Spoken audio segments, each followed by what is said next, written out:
guys, it's time to do another showcase. Today I am doing a small, what I would call a candle holder. You could use it for other things as well. I want to pick it up and move it around for you, or try to do it on here. It usually makes much noise, maybe it won't today.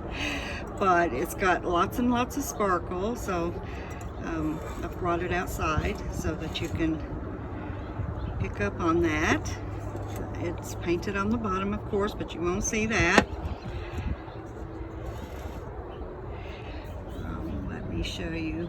The inside is not painted, so you could use it for a lot of things. It's been sealed with a clear gloss top coat that dries hard, so it will hold up well, and you can wash it or with mild soap. I wouldn't put anything, any strong chemicals on it though. That would ruin the finish.